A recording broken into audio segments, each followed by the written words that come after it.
माँ जी, जल्दी चलिए, देखिए आपके घर के बाहर एम्बुलेंस आई है।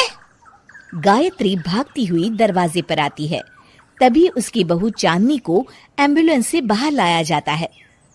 हे भगवान, ये मेरी बहू को क्या हो गया? एक्सीडेंट हो गया माँ जी। अरे लेकिन ये कैसा एक्सीडेंट है? चोट तो कहीं नजर नहीं आ रही। अरे माँ जी, दिमाग में अंदरूनी चोट लगी है और ये अपनी याददाश्त खो बैठी है। हैं? मेरी बहू याददाश्त खो बैठी है, अब क्या होगा? आप फिक्र मत करिए, बस इनका अच्छे तरीके से ख्याल रखिए। मैंने दवाइयाँ दे दी हैं, अब मैं चलता हूँ। अगले दिन अब तेरी तबीयत कैसी है बहू? बहू? किसकी बहू? हम भैरवगढ़ के ठाकुर विक्रम सिंह की बेटी रूपवती हैं। हम एक राजकुमारी हैं और तुम हमारी दासी हो बुढ़िया। अरे बेटा विशाल, बहू कैसी बहकी बातें कर रही है। अरे कुछ मत पूछो माँ, रात को मुझसे अपने पैर दबा रही थी। सर पर चोट लगने की वजह से इसका दिमाग पूरी तरह खराब हो गया है और ये अपने आप को राजकुमारी समझ रही है। तभी वहां चांदनी आ जाती है। तुम दोनों यहाँ क्या खुसुर फुसुर कर रहे हो? कहीं तुम दोनों मिलकर हमारे खिलाफ कोई षड्यंत्र तो नहीं रच रहे हो? हम तुम्हारा सर तलवार से उड़वा देंगे, समझे? अरे नहीं नहीं राजकुमारी जी, हम तो आपके सेवक हैं। भला हमारी इतनी हिम्मत? कहिए, आपने यहाँ हॉल में आने का कष्ट कैसे किया? हमें बहुत भूख लगी है। ए दासी, जल्दी से हमारे लिए भोजन का प्रबंध करो। आज हम शाही कबाब खाएंगे।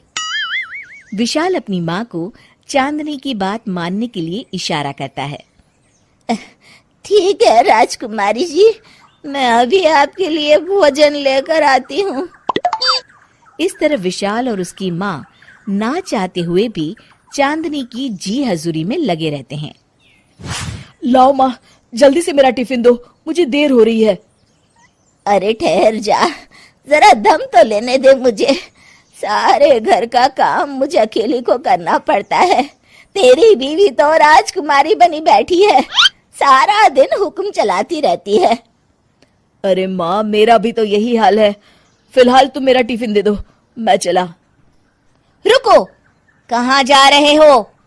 अरे मर गया रे, ये कहाँ से आ धमकी? आज हमारा जुहू चौपाटी घूमने का मूड है और हमें अपने लिए नई साड़ियाँ भी खरीदनी है। चलो जल्दी से अपना वाहन निकालो और हमें ले चलो। अरे अब तो मैं गया काम से। अगर आज मैं वक्त पे ऑफिस नहीं पहुंचा तो मेरा बॉस मुझे नौकरी से निकाल देगा। मरता क्या न करता। आखिरकार विशाल चांदनी को घुमाने ले जाता है और चांदनी अपने लिए ढेर सारी शॉपिंग भी करती है।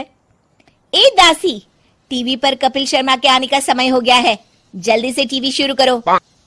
अरे वाह, कपिल शर्मा तुझे याद है, बाकी कुछ याद नहीं। बहू तू तो बड़ी चालू लगती है, अपने फायदे की हर चीज तुझे याद रहती है। मैं तो तेरी इस अजीब बीमारी से परेशान हो गई हूँ। अगले दिन, अरे डॉक्टर साहब, आप इतने दिन से मेरी बहू का इलाज कर रहे हैं, लेकिन उसकी बीमारी तो सुधरने के बजाय और बढ़ती जा रही है। अरे माँ जी, ये दिमागी बीमारी है। बेचारी की याददाश्त चली गई है, वापस आने में थोड़ा वक्त तो लगेगा ही ना। गायत्री डॉक्टर से बात कर ही रही होती है कि तभी उसकी पुरानी सहेली शीला वहां आ जाती है। शीला को देख अचानक डॉक्टर घबरा जाते हैं। अच्छा माँ जी, मुझे एक मरीज को अर्जेंट देखने जाना है, मैं चलता हूँ। ये कौन था? अरे अब क्या बताऊं शीला, एक एक्सीडेंट भी मेरी बहू की याददाश्त चली गई है। ये डॉक्टर उसका इलाज कर रहा है। ये डॉक्टर कब से बन गया? अरे ये तो चमन पान वाले का लड़का है, सारा दिन नौटंकी करता रहता है। अच्छा तो ये बात है, अब मैं समझी। मेरी बहू और ये पान वाले का लड़का दोनों मिलकर मुझे बेवकूफ बना रहे थे। चल तू मेरे साथ। गायत्री शीला को एक बड़ा सा डंडा हाथ में देकर अपनी बहू चांदनी के कमरे में ले जाती है। बहू, ये मेरी सहेली है, एक डॉक्टर है। इसने तेरे जैसे न जाने कितनों का इलाज 2 मिनट में कर दिया है। इसका कहना है कि सर पर जहाँ चोट लगी हो, अगर उसी जगह दोबारा किसी बड़े डंडे से जोर से मारा जाए तो मरीज की याददाश्त वापस आ जाती है। देख, हम डंडा भी लाए हैं। अपनी सास की बातें सुनकर और हाथ में बड़ा डंडा देख चांदनी घबरा जाती है। अरे बाप रे, मैं तो फंस गई। इस डंडे की एक बार की वार से ही मैं तो चारों खाने चित हो जाऊंगी। अब क्या करूं, क्या करूं, क्या करूं? लेकिन गायत्री, डंडा सर पर ठीक उसी जगह लगना चाहिए जहाँ चोट लगी है। अरे तू चिंता मत कर, 2-4 बार मारूंगी तो एक बार तो सही जगह लग ही जाएगा ना। चल बहू, तैयार हो जा। अरे नहीं नहीं माँ जी, मुझे मत मारिए। दरअसल घर के काम करने से बचने के लिए मैंने ये सब नाटक किया था। मुझे माफ कर दीजिए, मैं कान पकड़ती हूँ। दोबारा ऐसी गलती कभी नहीं करूंगी।